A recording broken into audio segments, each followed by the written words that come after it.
Baiklah, untuk mata pelajaran selanjutnya, kita akan masuk ke mata pelajaran akuntansi keuangan. Hari ini kita akan membahas tentang kartu piutang. Jadi kartu piutang di sini merupakan sebuah kartu yang berisikan data-data piutang dari pelanggan perusahaan. Di sini sudah ada contoh kasus, yaitu kasus dari PT Indomarko, di mana nama pelanggannya yaitu CV Mitra Widya. Jadi di sini kartu piutang pada bulan Agustus tahun 2017. Untuk kartu piutang di sini akan terdiri dari nomor rekening. Jadi nomor rekening ini sebagai identitas dari pelanggan yang memiliki piutang di CV Mitra Widya.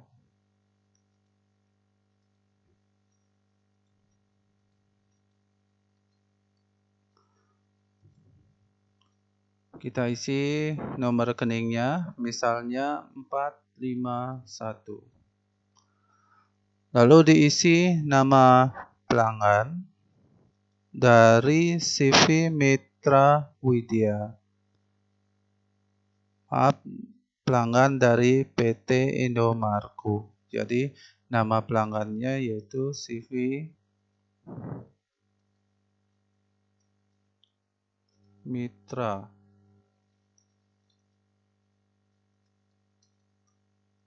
Widya. Kemudian diisi alamatnya, alamat perusahaan dari pelanggan kita, yaitu misalnya Jalan Bukit Tunggal C, jadi nomornya C14/6 Semarang misalnya.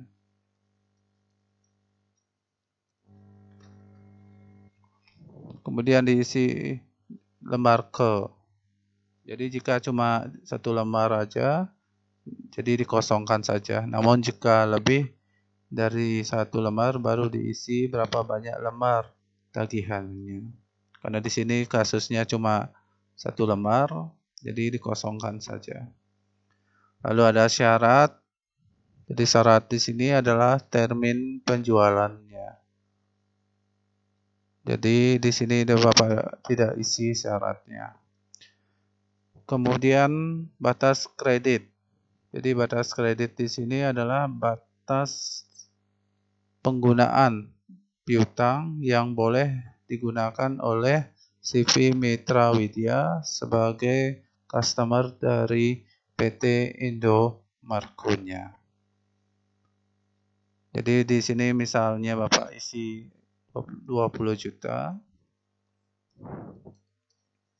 Itu artinya CV Mitra Widya jika ingin belanja di PT Indomarko, dia memiliki plafon kredit 20 juta atau maksimum pembeliannya atau boleh ngutang sebesar maksimum 20 juta. Untuk rincian transaksi, jadi di sini di bawah sudah ada tabel.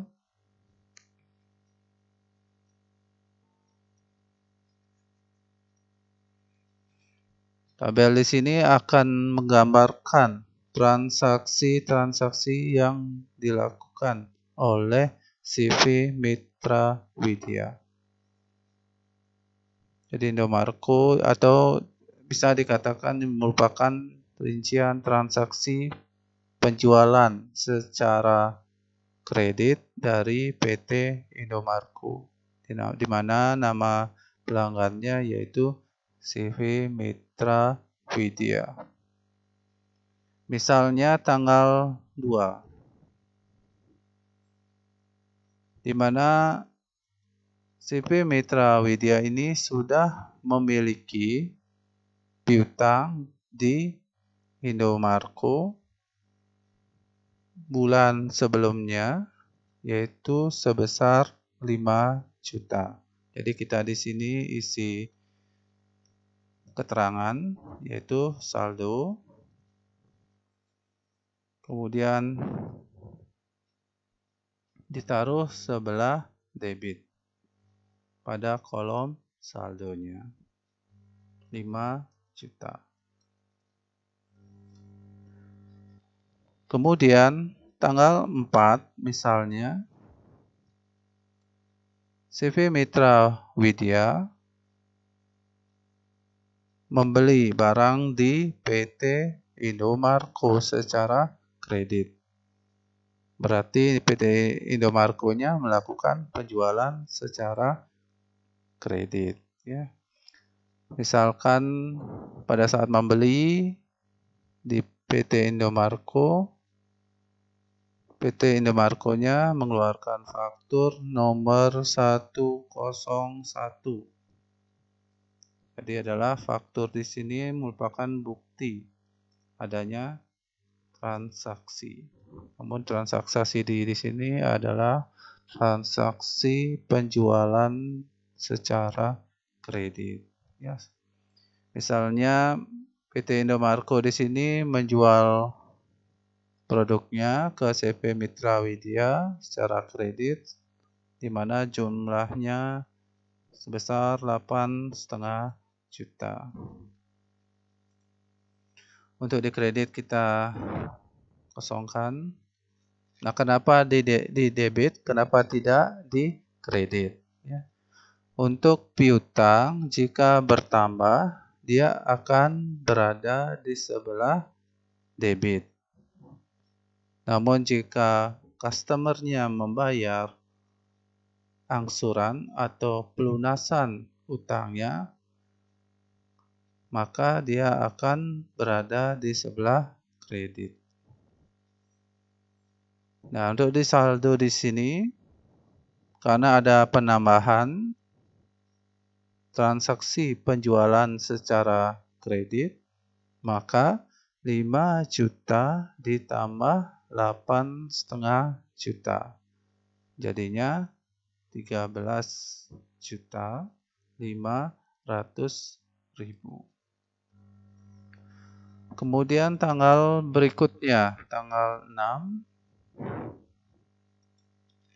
Nah, di sini kita buat kasus misalnya CV Mitra Widya melakukan pembayaran atau pelunasan dari pembelian secara kreditnya di PT Indomaret. Sehingga di sini PT Indomaret akan memasukkan data transaksinya tersebut di sebelah kredit. Ya. Karena CV Mitra Widyanya melakukan pelunasan. Jadi di sini anggap nomor fakturnya BKM 102.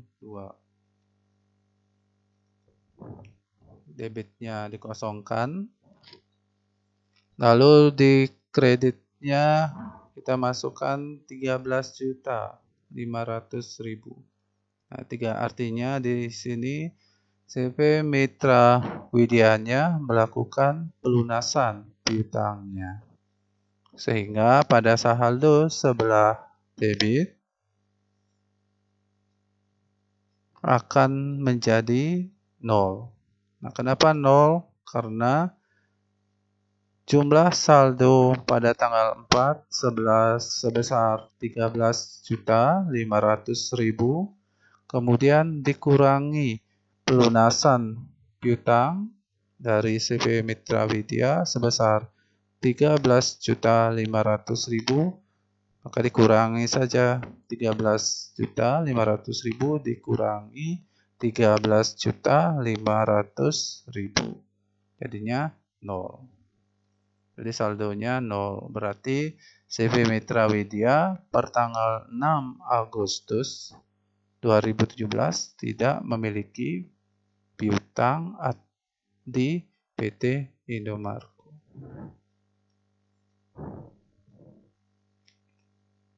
Selanjutnya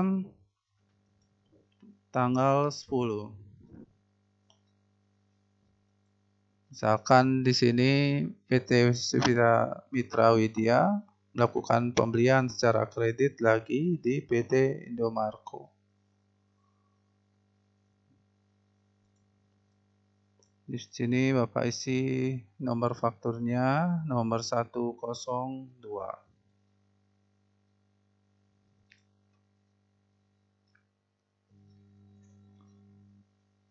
Transaksinya anggap di sini kita isi 16 juta misalnya.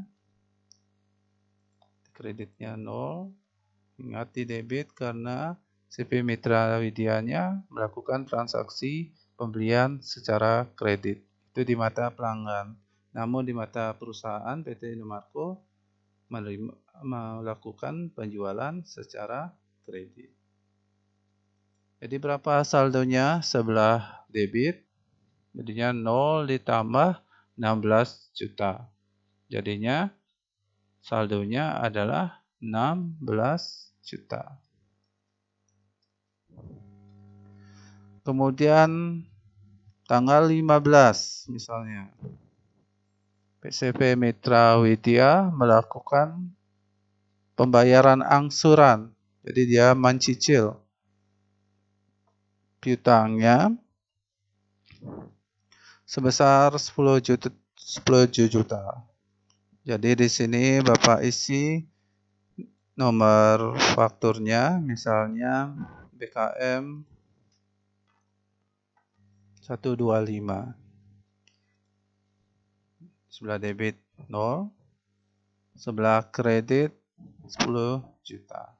Jadi CV Mitra Widya melakukan angsuran, pembayaran angsuran utangnya di PT Indomarko. Saldonya berapa jadinya? Jadi saldonya jadinya 16 juta dikurangi 10 juta. Hasilnya itu adalah 6 juta. Kemudian tanggal 20. Tanggal 20 CV Mitra Widya melakukan pembayaran angsuran utangnya lagi di PT Indomarko. Nanti saldo utangnya akan berkurang. Sini nomor fakturnya, misalnya faktur nomor 243. Sedangkan di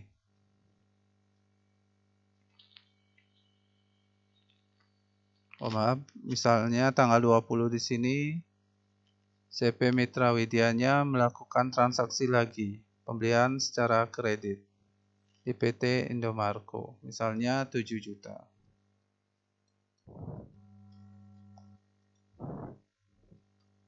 Untuk di saldo akan terjadi penambahan.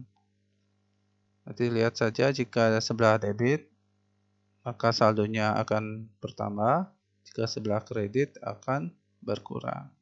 Sebelah debit menandakan bahwa CV Mitra Widya melakukan transaksi pembelian secara kredit di PT Indomarko. Sini 7 juta, jadinya 6 juta. Jadi saldo sebelumnya ditambah 7 juta. Jadinya 13 juta. Tanggal berikutnya misalnya tanggal 25. Jadi CV Mitra Widya lagi melakukan pembelian secara kredit.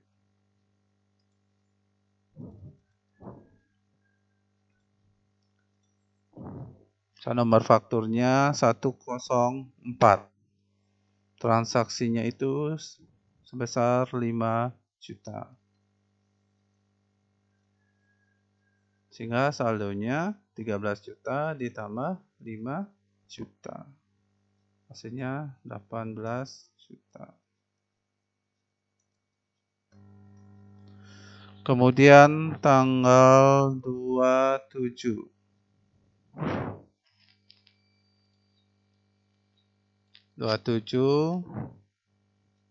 Di sini CV Mitra Widya akan melakukan pembayaran utangnya di PT Indomarko. Misalnya nomor fakturnya BKM nomor 130.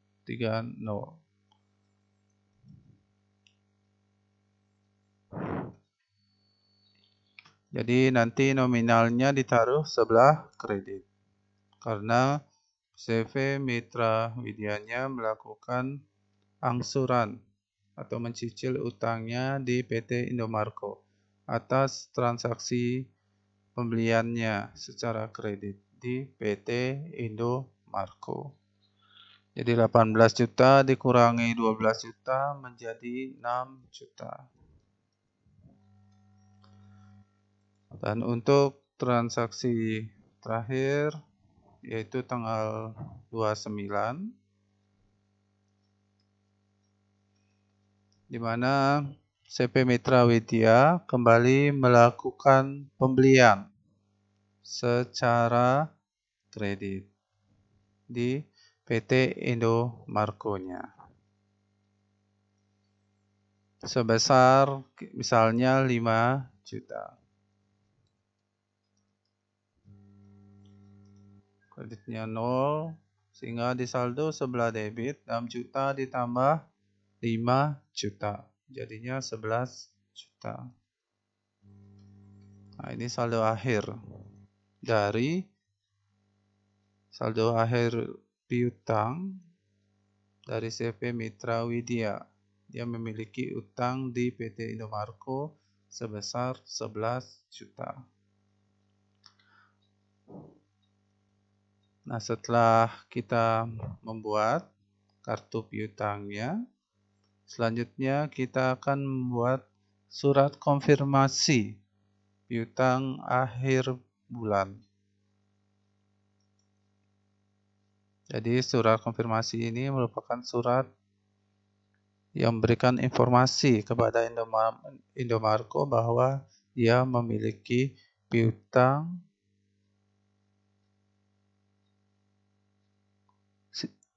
CV Mitra Widyanya memiliki piutang sebesar 11 juta di PT Indomarko. Nah, untuk suratnya pertama kita isi nama perusahaan yaitu PT Indomarko.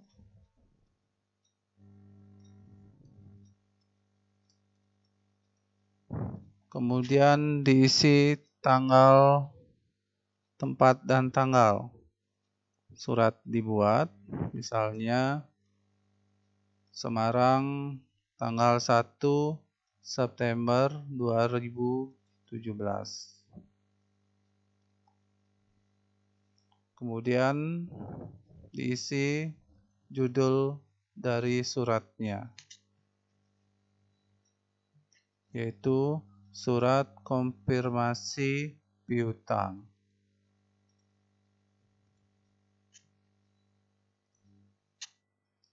Selanjutnya kita isi kepada siapa surat ini akan dibuat, yaitu kepada CV Mitra Widya.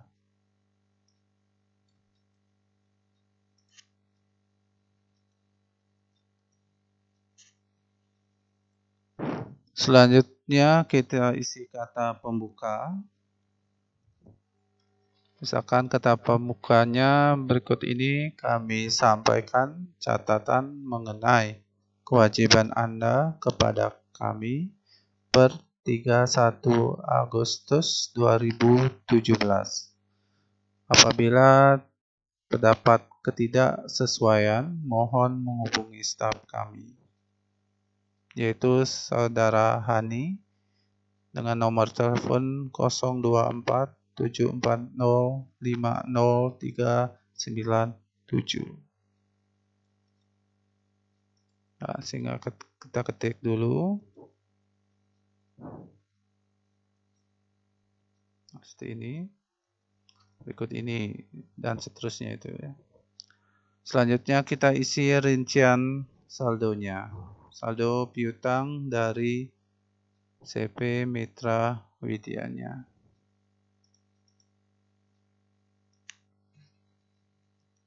Kita buat tabel. Nah, ini contohnya.